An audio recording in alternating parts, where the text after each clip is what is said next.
Namaste and welcome to the second season of Future Fit Corporates. My name is Bhavana Issar and I'm the founder CEO of Caregiver Saathi. In this season, we are going global and shifting the narrative. Caregiving is not a career obstacle or something that organizations must accommodate. It's a leadership accelerator. And through candid conversations with corporate leaders, consultants, and change makers, we explore how caregiving shapes resilience, empathy, and innovation. Let's discover what it truly takes to build workplaces that don't just include caregivers, but recognize that caregiving experience is an asset. Because the future of work is not just tech, female, or inclusive, it's compassionate, it's innovative, and therefore caregiver friendly. Welcome to Future Fit Corporates.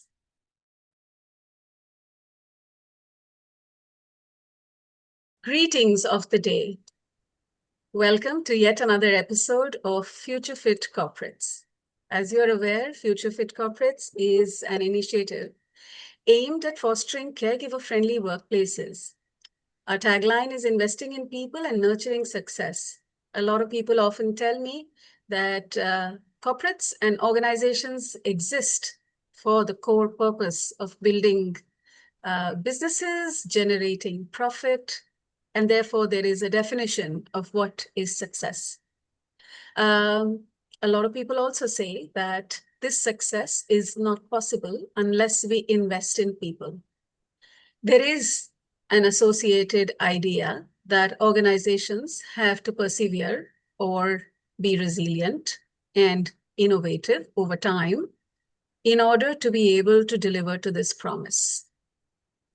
This means that leaders need to continually invest and envision corporate cultures and stay future ready.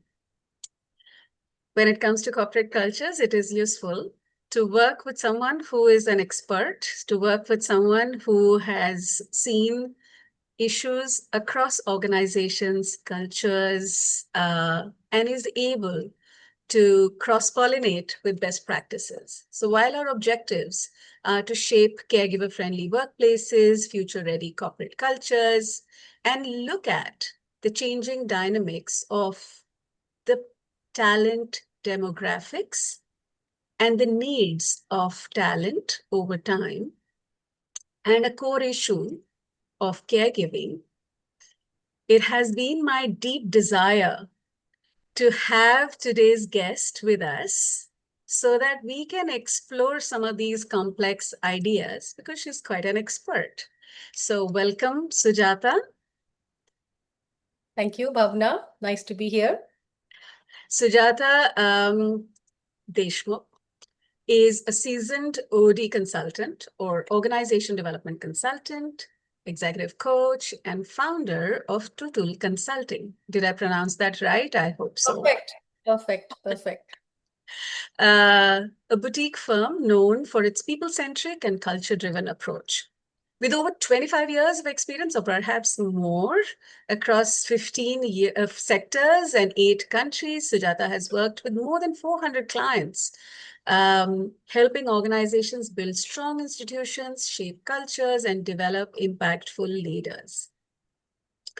I have known of Sujata since we shared our alma mater many years ago, but it has been delightful to see the many ways in which she has shaped herself and has impacted all the work that she has done.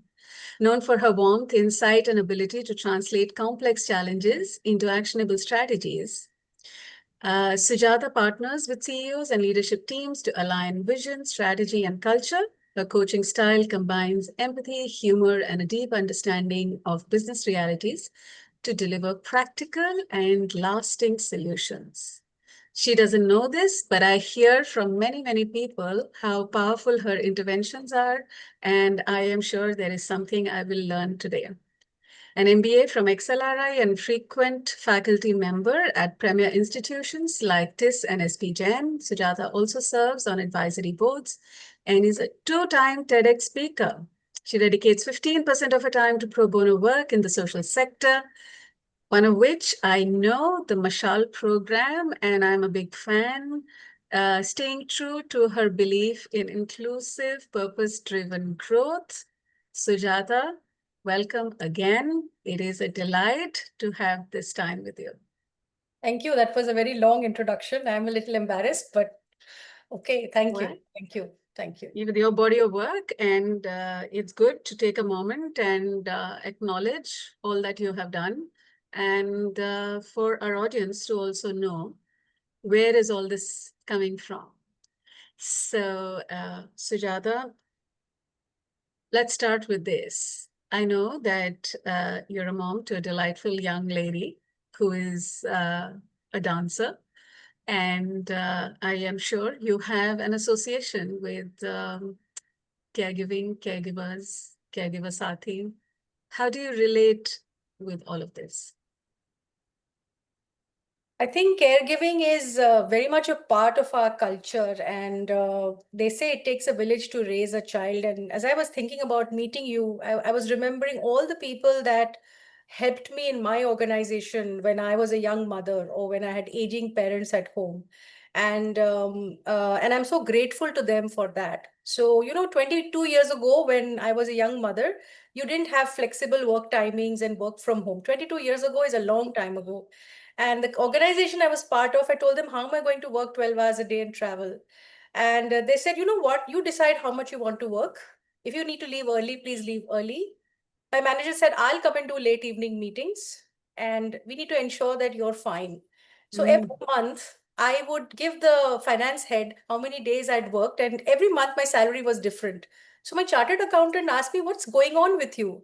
And I said, they took such good care of me that I uh, was able to do the work that I had to do with my child. In fact, once we had a meeting in Delhi office, and I said, I can't leave her. And they said, bring her over.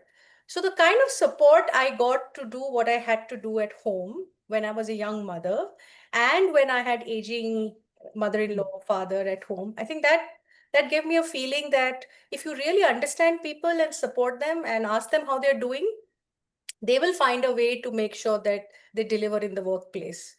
But if you have good experiences, then it sort of gets multiplied. If you had bad experiences, then you tend to get bitter. So I like to talk about my Mm. good experiences, and I think and interestingly, one of the reasons I started Tutul Consulting, which is named after my father, was during a time when I was CEO of another firm and my father was ill. And I remember I would have at least taken 45 flights between Mumbai and Bangalore to take care of him. And I'm not just so grateful for the founder of the firm who gave me that flexibility, but also so many clients who said, "We understand what you're going through. We know you'll deliver." And Mm. it was the whole ecosystem that sort of supported me. So uh, I completely understand that you can't detach people from their workplace. You can't detach people from their home and their responsibilities. And if the organization or the community or the people you're part of, if they reach out and say, we've got this, you've got this, we are with you, it has such a big multiplier effect in terms of how you're motivated to deliver. So I think that those have been my experiences, and therefore the word care is very important to me. Mm. And a little while ago, we were talking about, your association or your understanding of what or how do caregivers need support or need a Saathi. So tell us a little about that. There is something called caregiver fatigue.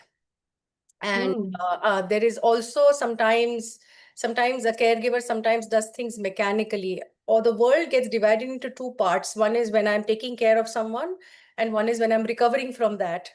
Mm. And I think that uh, and it is true that mainly women take on the role of caregivers instinctively because of who they are, because they do a better job, whatever be the case. And I think taking care of them is so important. And I must say that, the staff at home, the lady who cooks in my house, the way they have supported me through that phase, saying that if we don't support you, how will you support us? You always support us. So I think understanding caregiver fatigue and being empathetic to them is very, very important. And I have been lucky to receive, and therefore it's my job to give. Mm. So you made an interesting point as we started, which is that, 22 years ago, the world was a different place in terms of work for especially women or caregivers at the workplace. I'd like for you, in your experience, having worked across so many organizations, across so many countries, also talk about how you have seen this change shape and what are the kind of conversations you're observing these days? One interesting anecdote that comes to my mind is that of a CEO who says, okay, when are we planning this workshop? When do I need to travel? My wife's also a CEO. I have aging parents and children at home, and we take turns. So Mm, I'm CEO, and therefore, you know what, somebody will take care. I thought that was such a person who adjusts his travel schedule to support his wife, who's also a CEO, would be mm, mindful of people regardless of their level or age in doing that. So that's right. I see organizations focusing more on outcomes and saying she prefers to, before COVID came and even before all this flexibility came, I have seen organizations saying she needs to work early morning because she has a mother who needs care, or he needs to, work late evenings, and allowing, a bit like A.R. Rahman, who composes music all night and the industry adapts. So I think the basis of all of this is respect and openness to new ways of doing things. Inclusion is about that. Supporting people who are doing giving care is about that. And I see leaders with high degree of respect and trust in people allowing for these practices to take place. Then of course the policies have come in, and then there are enough number of people who misuse that policy, and then there are those who are trying to make it work. So you have all kinds of people, but I think in by and large, as long as you're focusing and getting your outcomes in place, um, people are far more flexible and understanding in terms of helping out. Yeah. Um, Mm, in the West, I find they are respectful of your time, so they won't intrude on it. And if you're off, you're mm, off. In India, sometimes they don't do that. But in terms of the emotion and support, everybody talks about how everybody rallies around where it's required. So I see a mix, but I think it finally boils down to how evolved the leadership team is, what are some of the values they mm, bring to the table, and what they role model themselves. mm, mm. So one of our hypotheses for this conversation is that being a future fit corporate is going to be a primary care about for a business leader. And maybe if we can make a connection with how being future fit is connected with some of these issues, then we can make a bit, a compelling case. So let's start with that, which is, in your opinion, and having shaped so many work cultures, performance, leaders, is being future fit a care about enough? If yes, um, what does being future fit mean? I think we visualize what the future is. We can't perhaps completely paint it, but I think that being future fit also is about helping people. So there's a lot of discussion in people's minds about identity, connection to purpose, and Mm, being part of the community they want to be part of.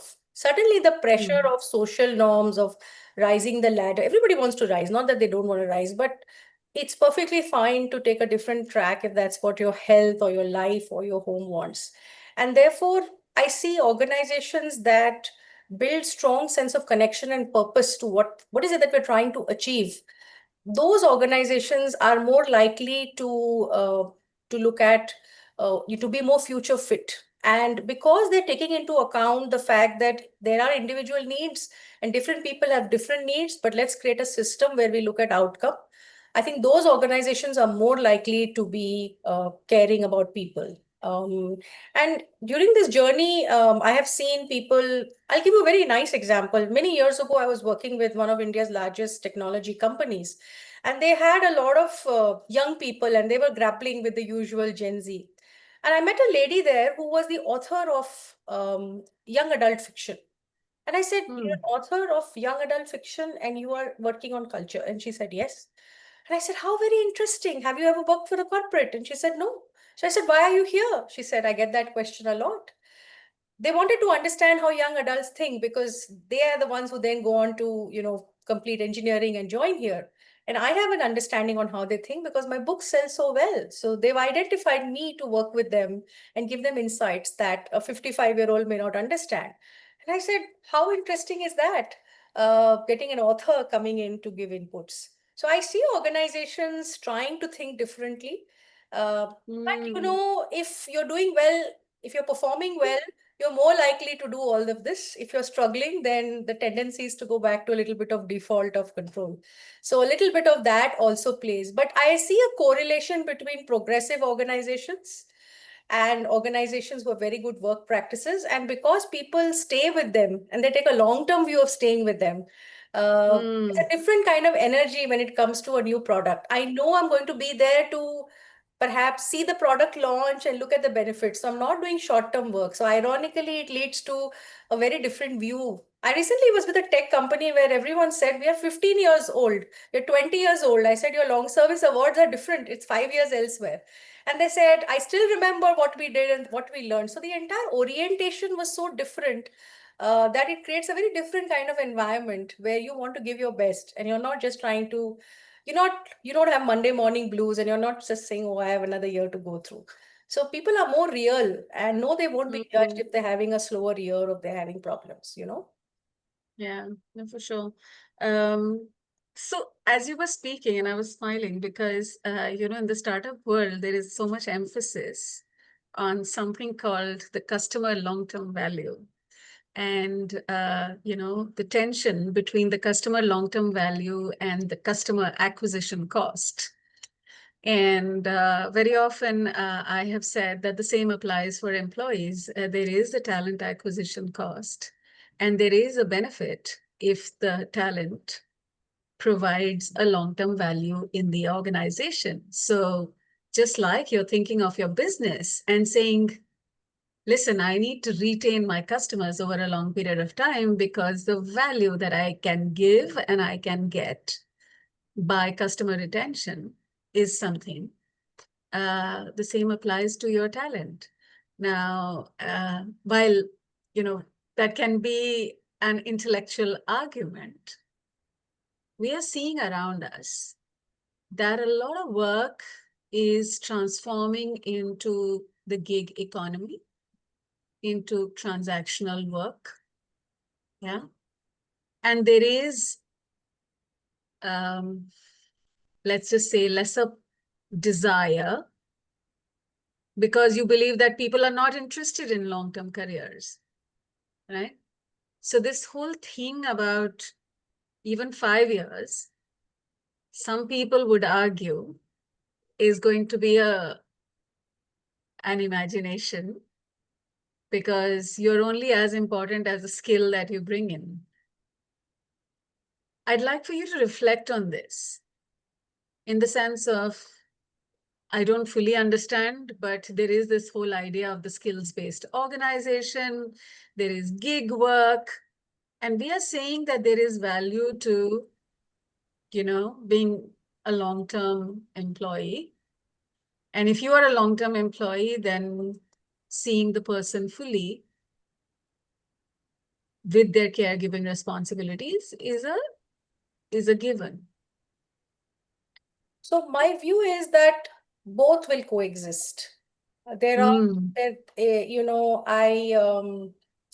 about 12 years ago, I read a paper about three kinds of organizations. There was a little bit of crystal ball gazing. So they said, this paper said that there would be something called a blue organization, which is large, which sucks you up right from high school and, till you retire, they take care of you. Then there's going to be an orange organization, which is all about gig working. The word gig wasn't, I think, invented so many years, not even 12, even more than 12 years ago, maybe 15 years ago. Gig hadn't been invented. And then they said there'll be an organization which is all about sustainability and doing the right thing and environment, a lot of litigation.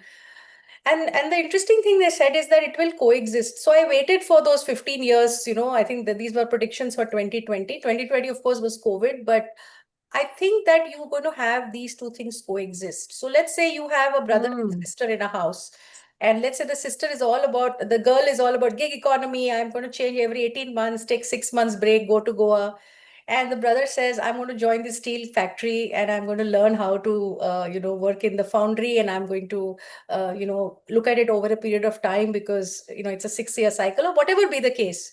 Or somebody says, I want to get into automobile designing, and this is the company I'm really Yeah. passionate about, and it takes so many years to get there.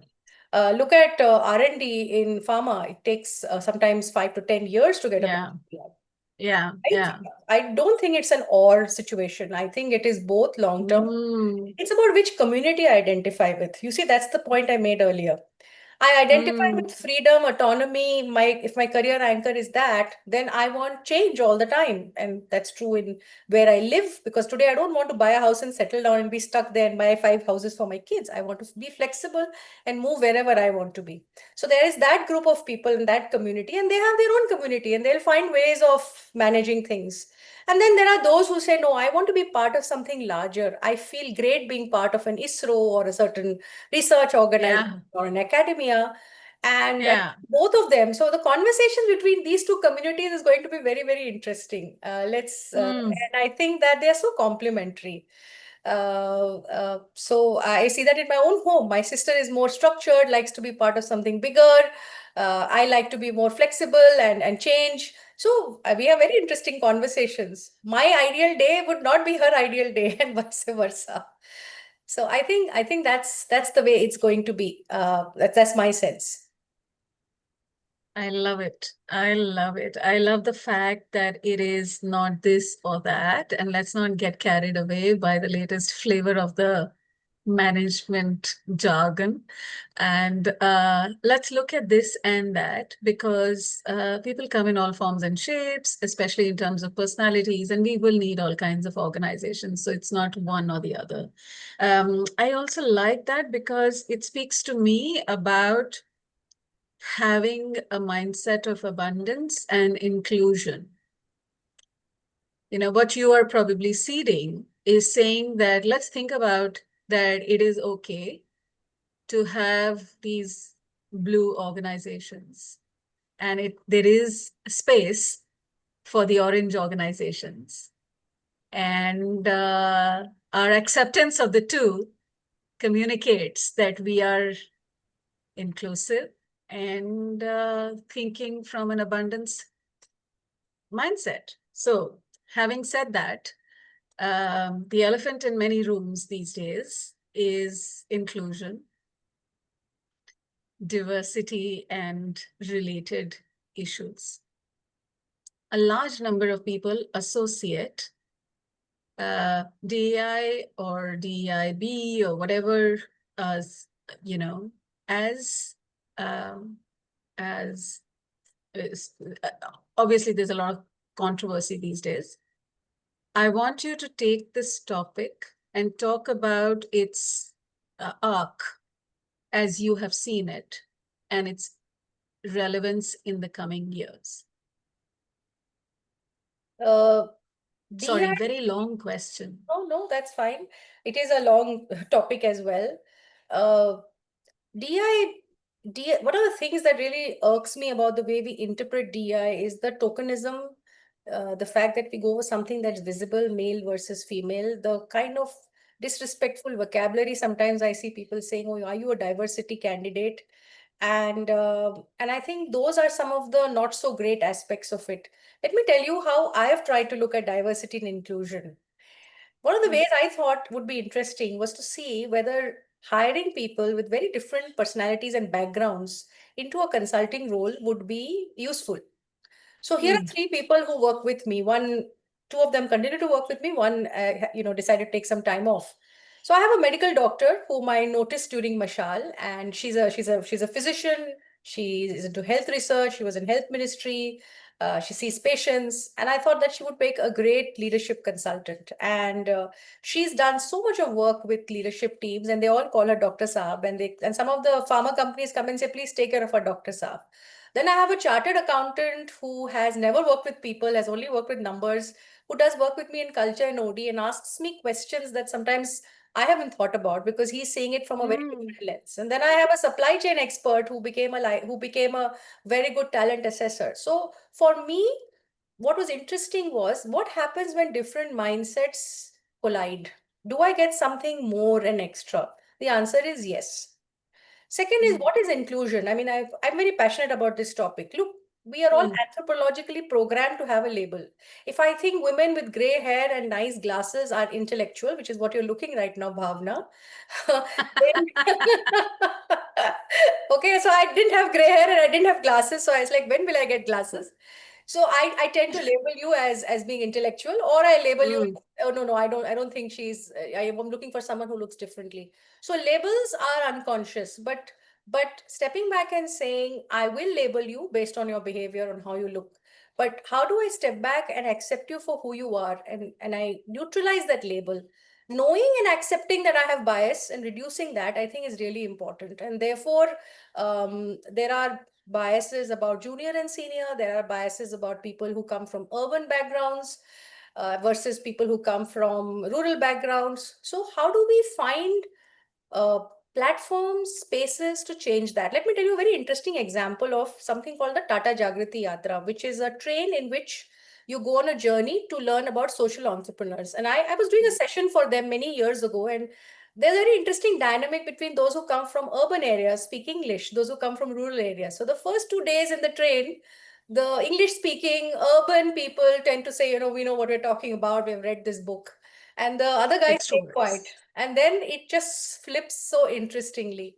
So I think Yeah. I think the real case about DEI is, if you were open and you were respectful and you were unfair, you wouldn't need to have a DI. But it does help to have role models and success stories of people who have made it big. You will know, the yesterday we talked about the women's cricket team and we looked at how well they played, and that role modeling is important because some girl in the village sees that lady there, or sees a lady who's a pilot and says, if she can do it, I can do it. So I think DI has led to some level of tokenism, because for those companies who took the easy way out. But for those companies who made efforts to ensure that there would be no bias or that there would be more openness, I think it has worked really, really well. And particularly for decision making, innovation, and culture, DI makes a huge amount of difference. The fact that I look at it this way, if I'm considerate about different people with neurodivergence or with differently abled or different backgrounds or whatever be it, I'm likely to look at the same care when I'm looking at my customer. If I ensure that the women have a washroom, in the 80s and 90s, that used to be a big issue, but where you go to the washroom.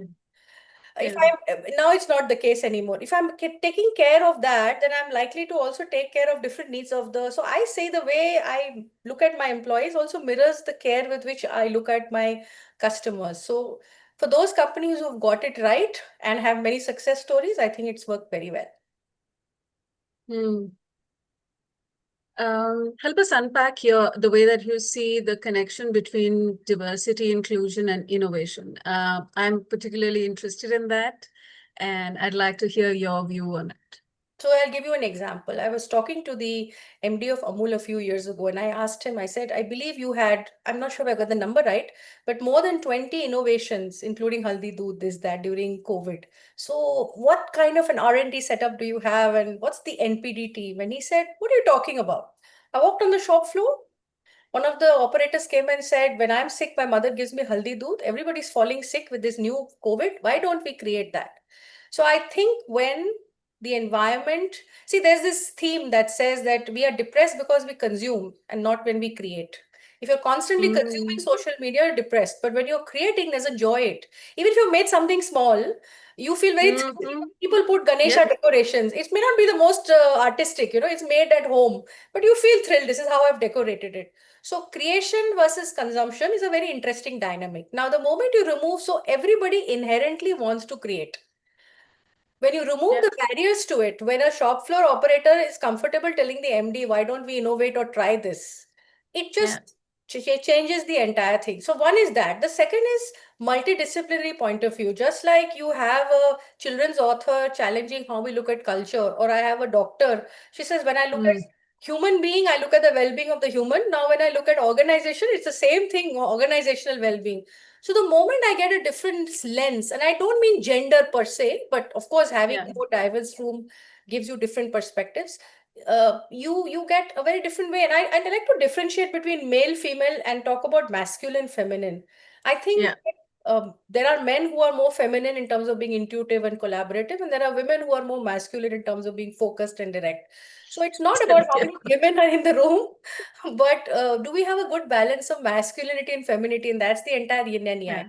So I definitely Yeah. think it impacts innovation, because innovation is overcoming barriers, not being rigid, not being touchy, not being conformist, and being open to experiment and fail. And I think that diversity definitely allows for that far, far more. Mm. Mm. So, what has been your experience? What is it from the business leader's standpoint? So, while this is a compelling case and we understand this and we've communicated this, as you listen to people and as you talk to people, what is their difficulty with embedding some of these practices on an ongoing basis? Like, why is tokenism prevalent? Or, what comes in the way? What holds us back from going the full 9 yards? It's so much easier to have someone who talks like me, walks like me, thinks like me. I have seen organizations where I come in and say, "Can't you see? There's this larger than life figure, and there's a certain way in which he or she walks." And there are many who copy that person's style. And I've seen this in many organizations.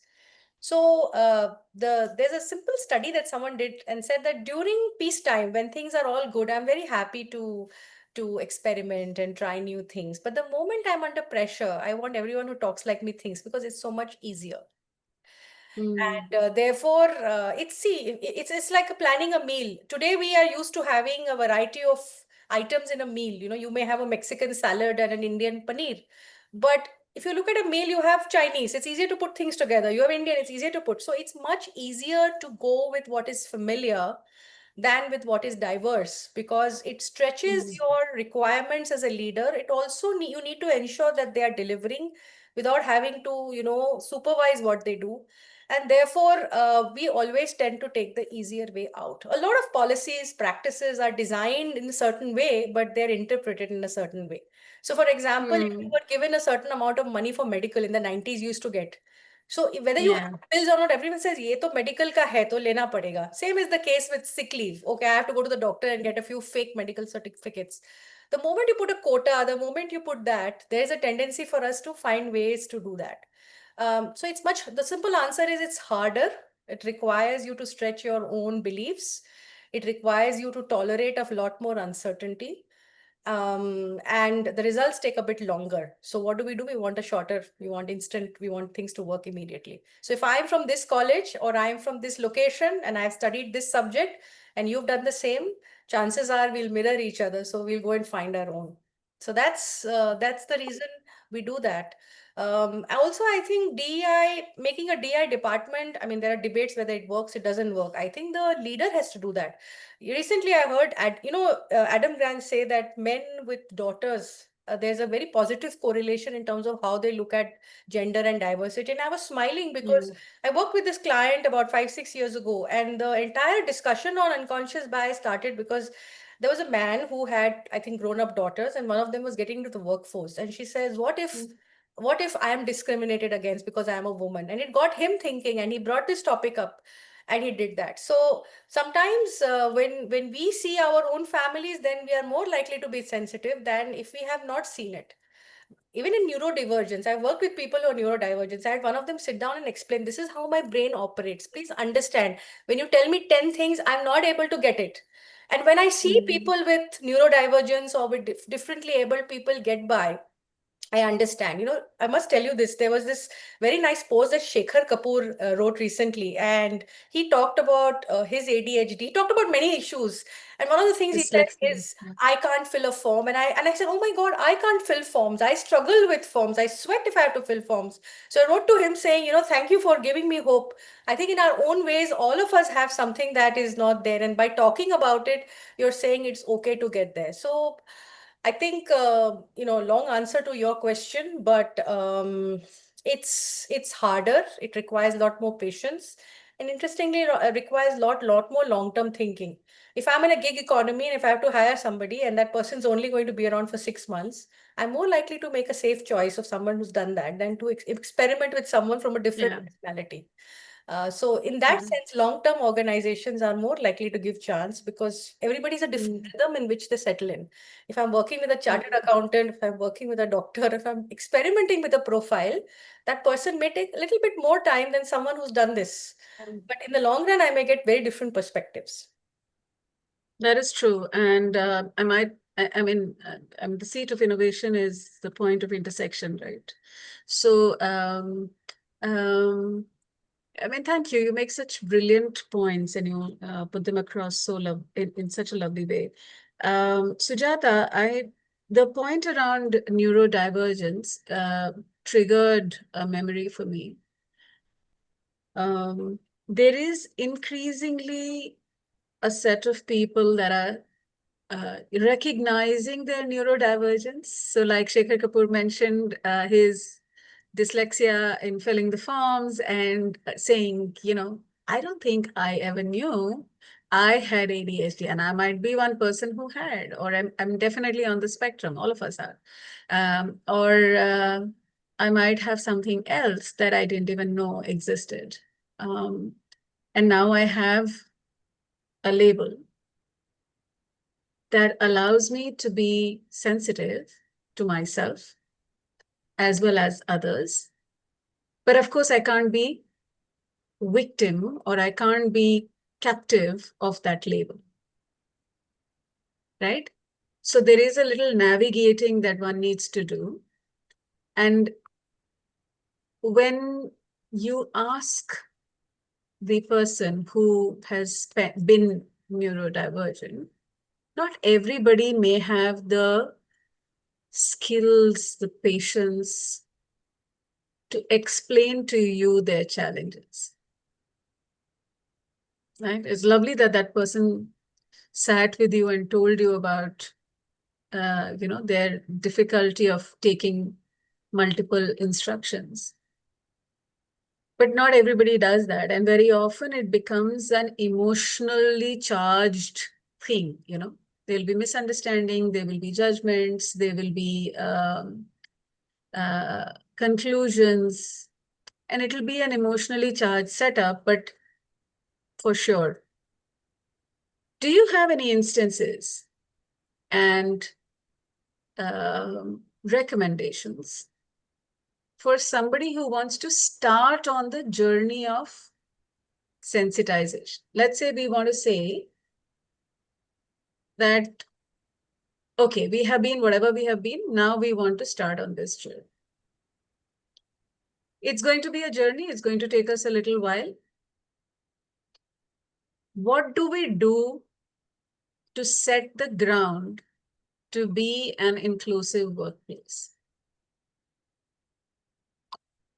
Maybe I'll give you an example. About 10 or 12 years ago, I was part of a large organization, and there is a person who is visually challenged who demonstrated how he can work in spite of not having any vision at all, by way of certain technology, software, and things like that, which has enabled him.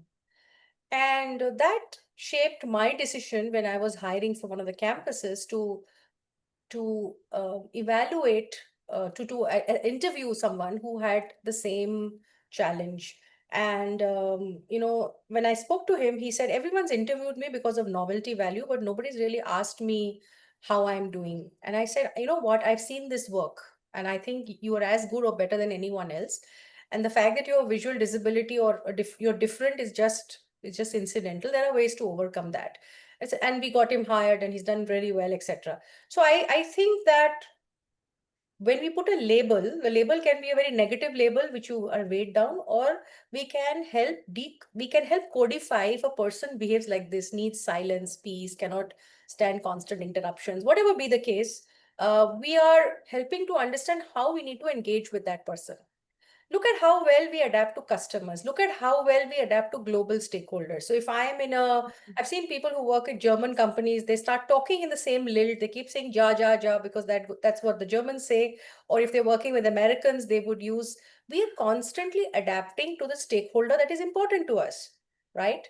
So if I'm Yes. adapting to the stakeholder that's important to you, as long as the person coming on board is not hired because that person is dyslexic and I need to prove that I'm hiring people there, but that person is adding value. It's just incidental that the manner in which that person listens to you, speaks, or takes in information is different.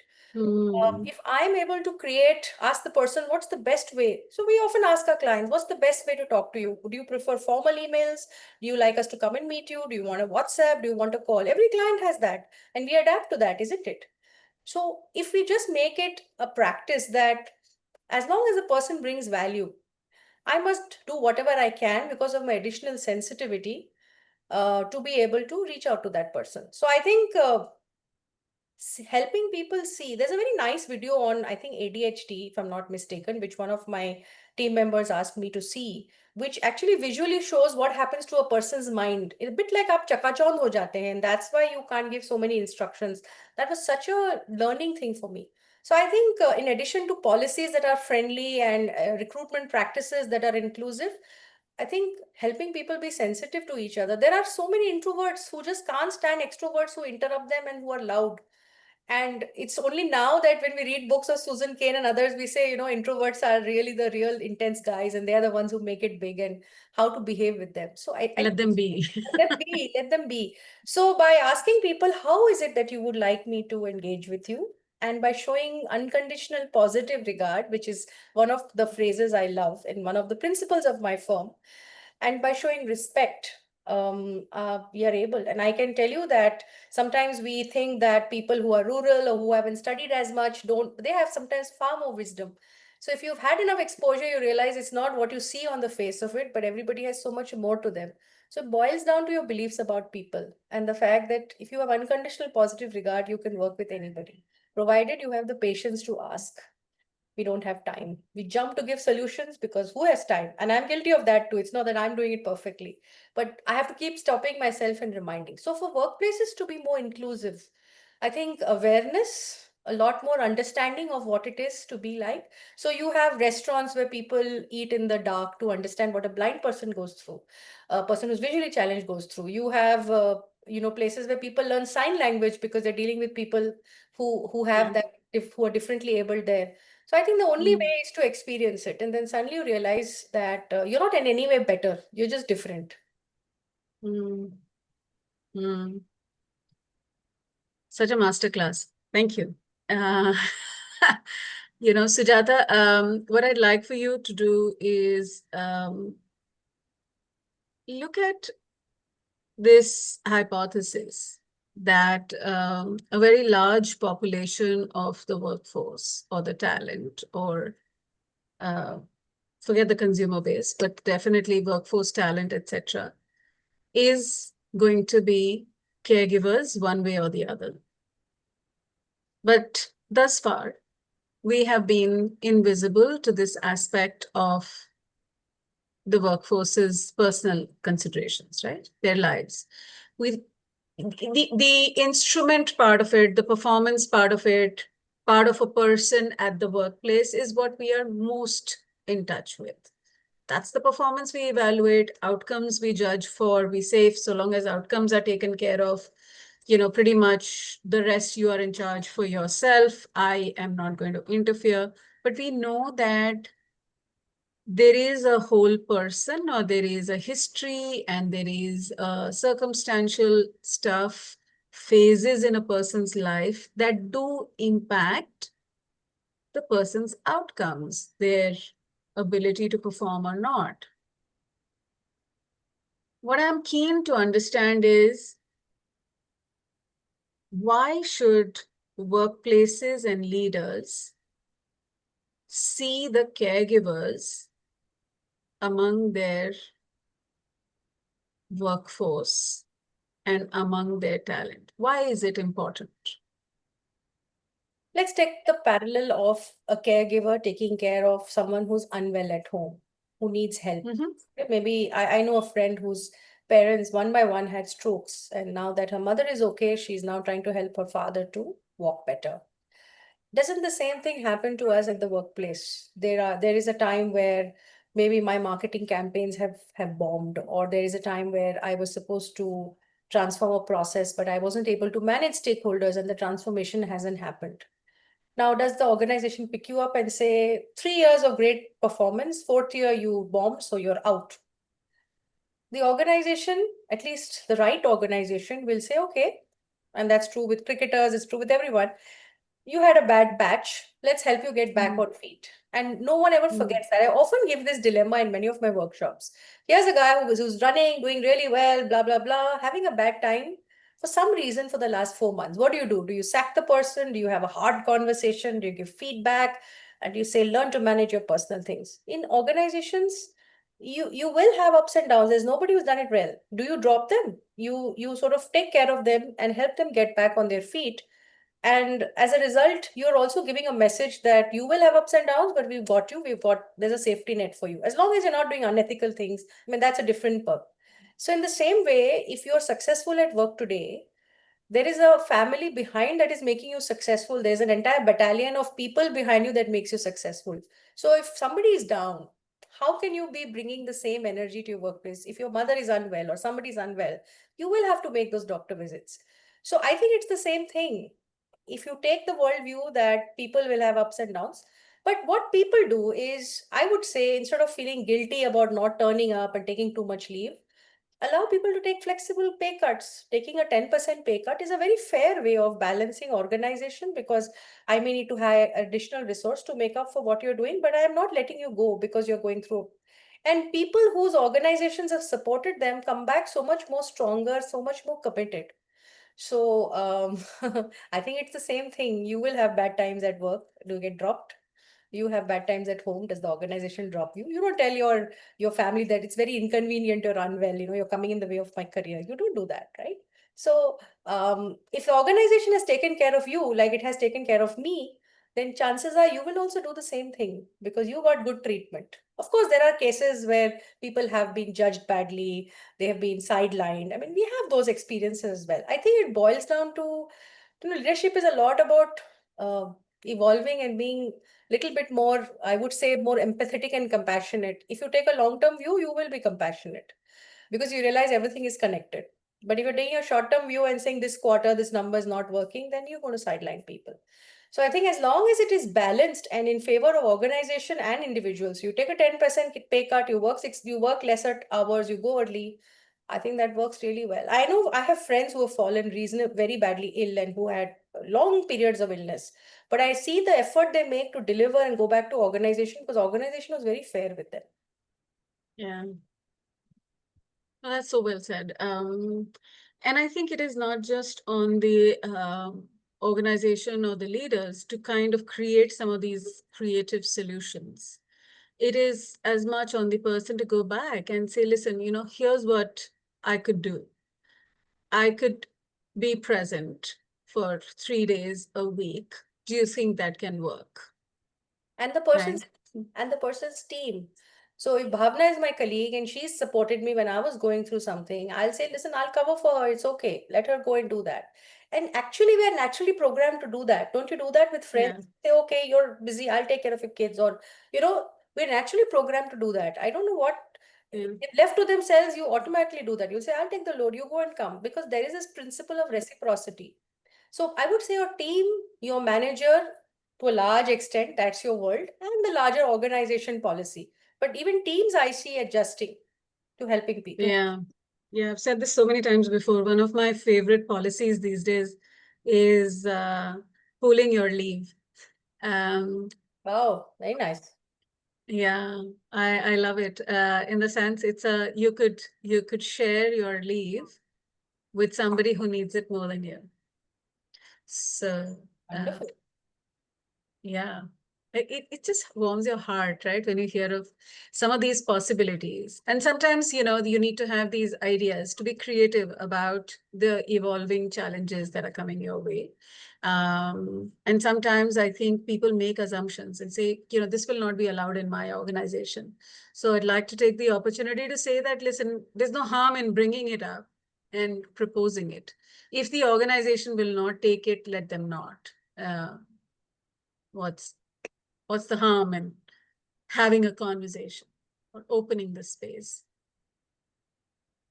Sujata, have you had any experiences where you have felt that caregiving has impacted men very interestingly than it is spoken about?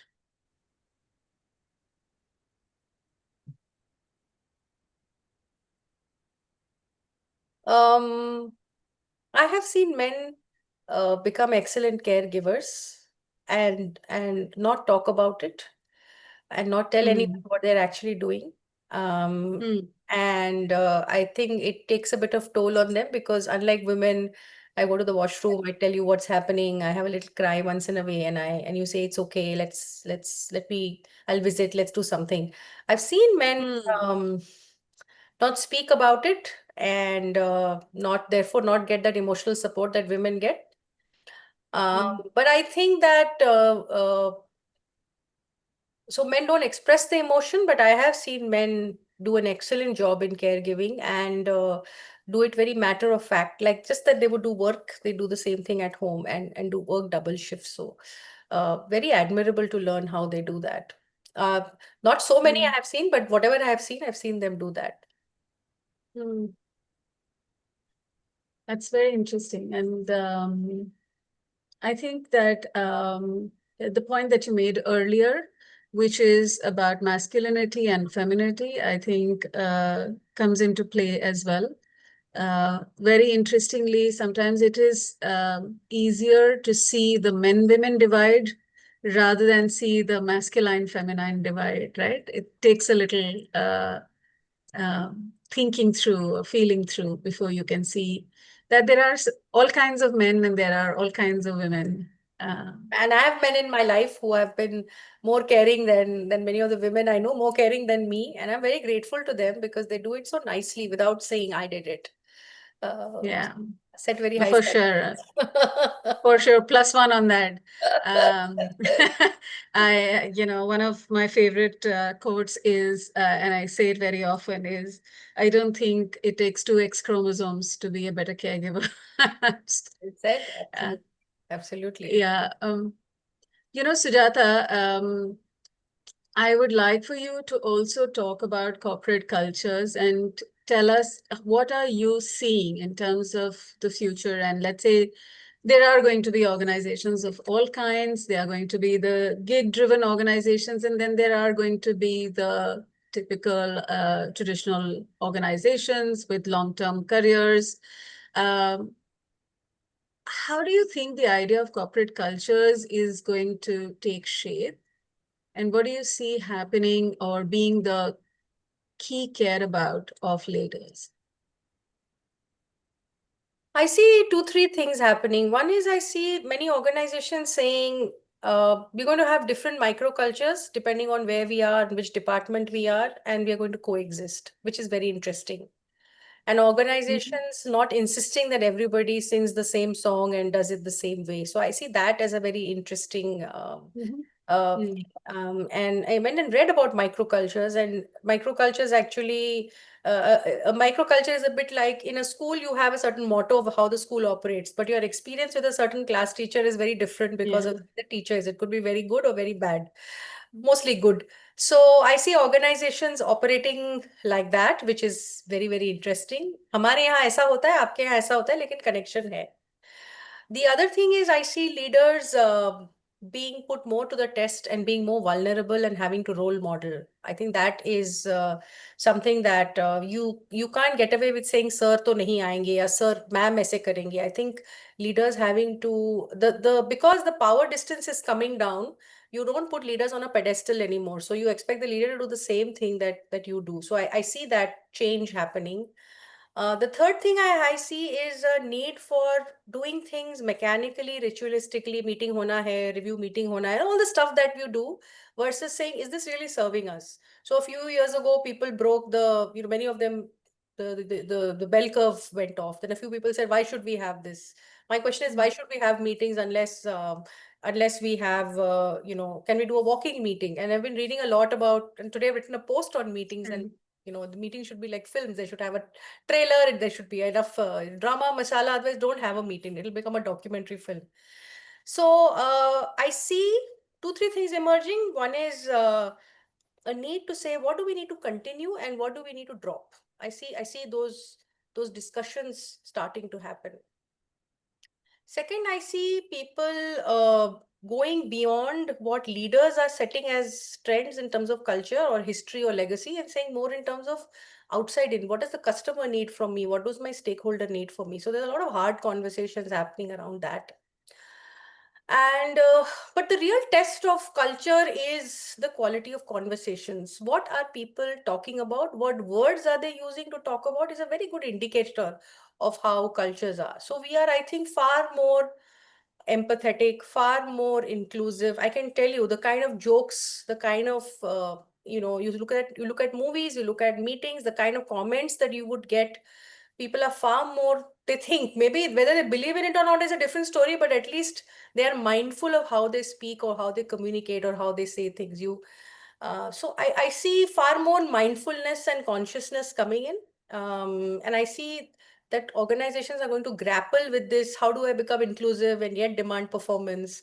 How do I allow for flexibility and yet ensure consistency? I think those are dilemmas everybody is struggling with, and it will take some time before we come to terms with that. So these are some of the trends I see.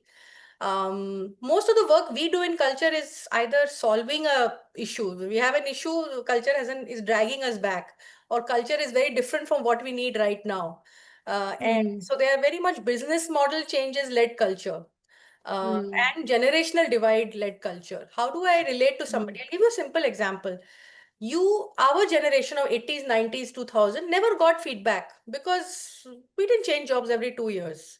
But research now says that younger people want more frequent feedback because they are not tied to you. They're not going to retire from here. They want to know if it's working or not working. Pretty much how it is with relationship. Let's figure out a relationship, whether it's working, not working. And we are very happy to break up, right?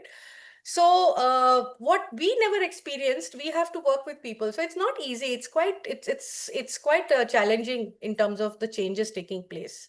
But it still boils down to fairness, compassion, putting lesser self-orientation, more long-term thinking. Organizations that have leaders with that kind of maturity are able to navigate these cultural challenges. Finally, whether somebody claps for you or whether they ring a bell or whether they recognize you, you want to be treated fairly. You want to do interesting work. You want respect, and you want someone to listen to you. These things remain common. So how do we do that in the new context? I think is the struggle. I'm sorry, culture is very close to my heart, so I'm just going to stop. Others, I'll go on and on. Please don't be sorry. Don't be sorry at all. Your passion is palpable, and it is, it's very insightful to listen to you and talk about this. One of the hot trends these days is AI, and it's atra satra tatra sarvatra and its dominance in our lives.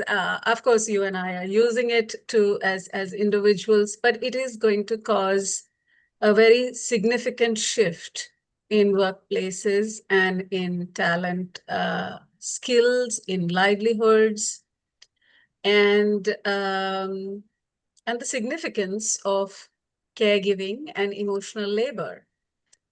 So, how do you see that shaping right now?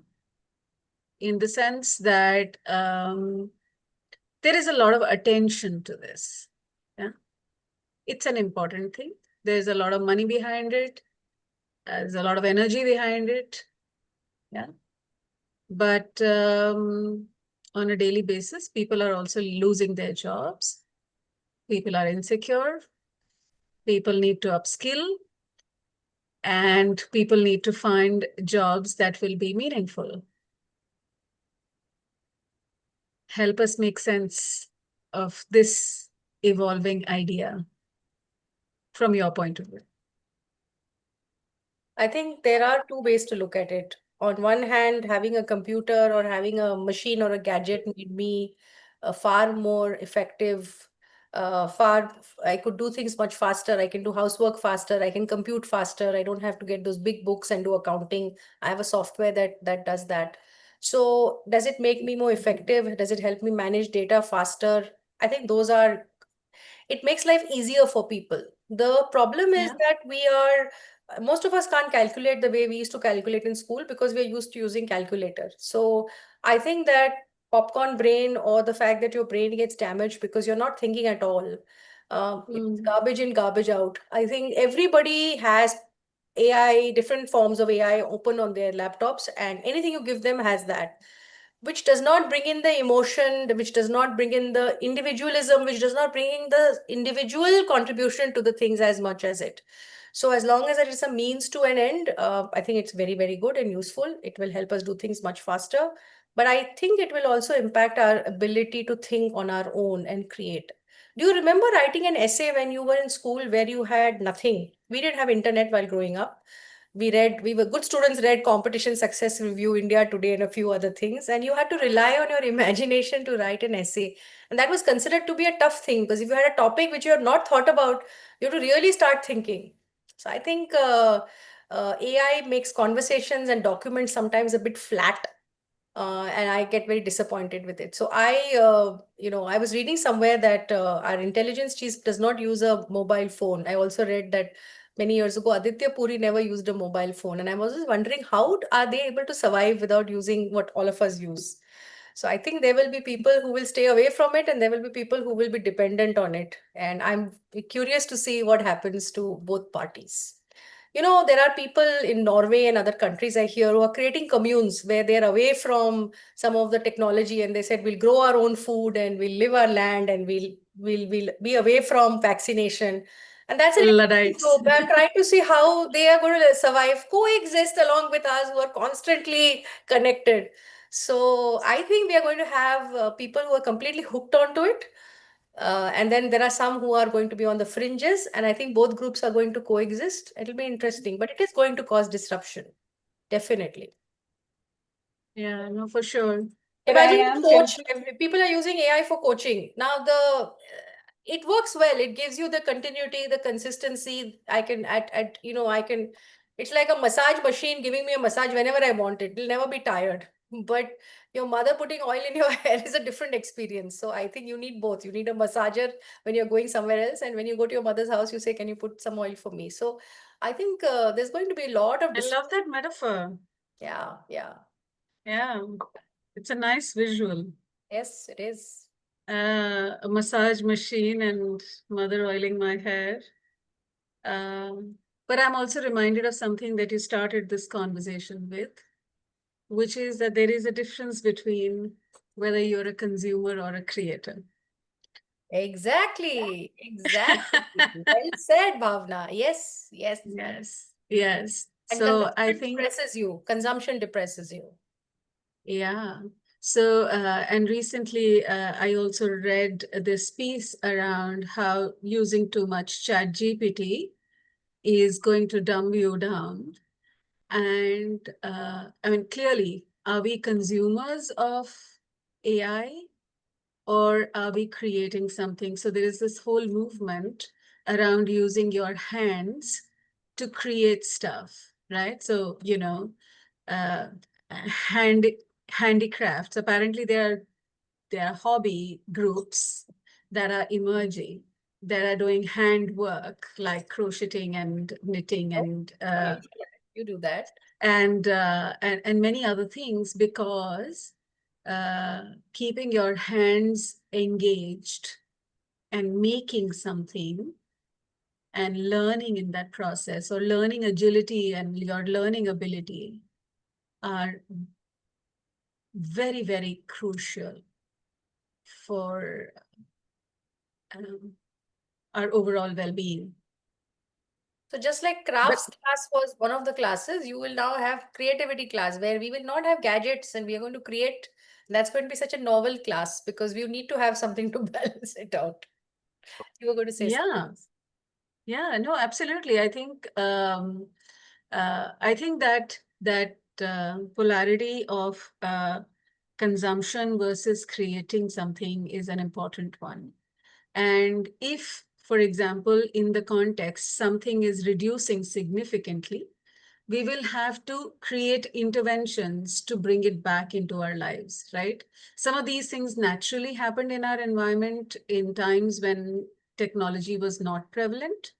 Now that it is, we will have to create certain artificial systems because we cannot do without it.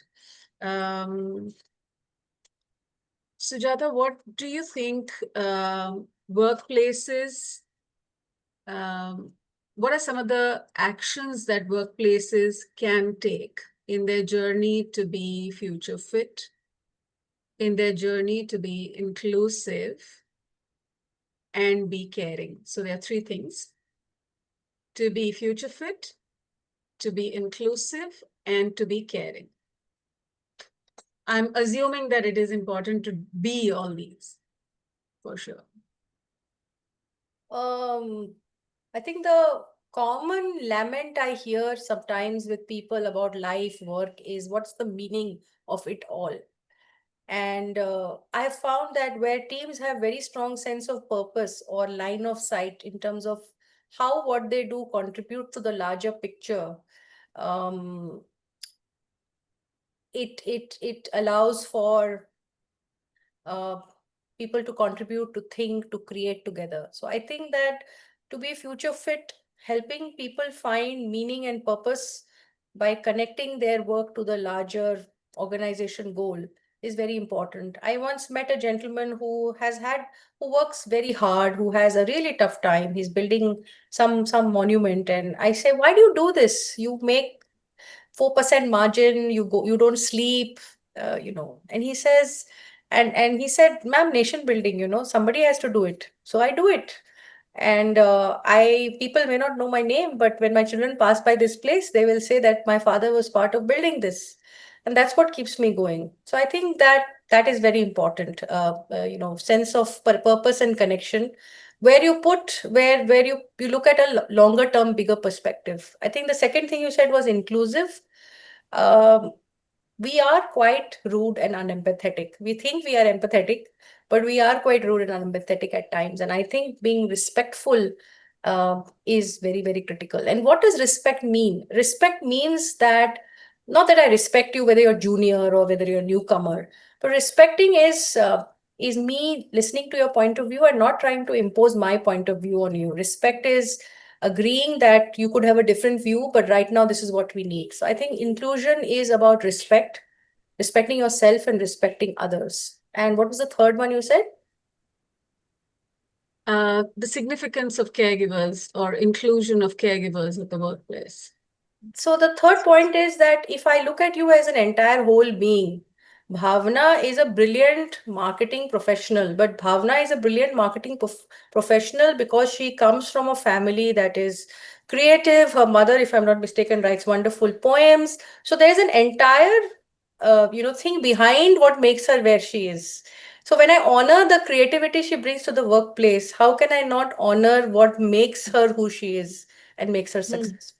So if I look at you as an individual who represents the hopes and dreams of her family, who has so many people in the gene pool have contributed to her success, then the moment I see her as a whole person and not as she's head of marketing or whatever be the role, um, I take into account the full person. And therefore, and I accept her also for all her idiosyncrasies and eccentricities as long as she is contributing to the organization. So I think if we look at people, many organizations come to us and say we have to teach our managers to recognize, to be kind. There are managers who don't even talk to their people. I think we've become so mechanical that we have stopped looking at people as human beings who also have emotions. The fact that today she's having a tough time at home, or she's having a bad mood, or she's not well. But if I look at it holistically, I realize that we are like seasons, we have them. So we don't drop people in winter and embrace them in spring. I think that's the worldview that we need to have. And that not just translates into caregiver support policies, but also about how we make people feel comfortable, how we make people appreciate. I remember one interesting incident that happened when I joined my second job in consulting. There were six of us, and the HR head came and said, "Well, we are in three locations. Why don't you people by end of day tell us which location you'd like to go to?" Now, this is something that HR typically says we will decide who will get what posting. And everybody was so uncomfortable saying, how can we decide? And they said, well, somebody may have an aging parent, somebody may have a compulsion to be in a certain place, so you figure it out. And I remember the conversation. This is 26, 25 years ago, okay? This is not recent. And I remember the conversation and how uncomfortable everybody was trying to make it. But when you have that kind of thinking and philosophy, you say, absolutely. So I don't know whether my answers are philosophical, but I've seen examples of people doing that. And that has shaped the way I would do it for someone else. And hopefully it will Mm. shape those with doing that. And that's the chain reaction. Yeah. And philosophy is great. It's a great way to kind of frame an approach. So I'm very happy if it is philosophical. Um, Sujata, as you look back at our conversation, especially in light of what your intention for this conversation was, for our audience, what is your wish that they would take from this conversation? Sometimes when we read the news, sometimes when we listen to people around us and we listen to anecdotes, there's a feeling that, oh, what is happening to the world? We are so cynical, there's so much despair. But if you really think about some of these topics, whether it is caregiving or inclusion or being future focused or innovation, I think there are a lot of positive, uplifting examples from Mm, people around us. And if we focused on that, we would find ideas to figure out what we can do for ourselves. You gave a lovely mm, example of pulling leaves. That's such a beautiful way of saying, okay, if I can't, if you can't, I'll give you my leave. People gave mm. oxygen during COVID. People drove and gave oxygen Yeah. cylinders saying, my uncle has passed away, here it is for you. So our natural tendency is to give, to collect, Vasudeva Kutumbakam. So I say, in all of this cynicism, despair, life, war, all that is going on, there are enough positive examples of people who've done it. They may not have read best practices, they may not have consulted Chat GPT or any AI, but they've just done it instinctively. If you read about them, it creates that spark in you to do more, and that leads to a chain reaction. And I think that's the beginning of change. So well said. And those are great words to bring our conversation today to a close. Anything you would like to say as closing remarks? And we will close this conversation for now. I do want to let you know that I have thoroughly enjoyed our conversation, and I think we should have a few more. Certainly. I think, Bhavana, you're really talking about such important issues, and you do it with reverence, and you do it with love, and you do it with care. And that is so inspiring because we talk about people who need help, but who talks about caregivers or how organizations can become more inclusive? I think we need lots more conversations. I really enjoyed talking to you. I really enjoyed thinking about this conversation that we were going to have, and I hope it makes me slightly better person than I am. And that's what we are, work in progress, but every day we try and be better, a little bit more sensitive, a little bit more understanding. And Yes. suddenly we realize, oh my god, I was so judgmental, or I labeled someone. And if this conversation has helped anyone listening to it to believe in what is good and possible, I'll be very happy. I'm so happy you invited me for this, and I really enjoyed our interaction. It was a pleasure. Thank you so much. Likewise, Sujata, thank you very much for your time, your insights, and the generosity with which you have shared so many parts of yourself. Thank you. Thank you. Bye bye. Bye bye. Thank you for watching this episode of Future Fit Corporates. If today's conversation resonated with you, don't let it end here. Join the Future Fit Corporates Club or the FFC Club. Explore our full dossier and discover powerful blogs from our past speakers. Let's move beyond inclusion as a buzzword.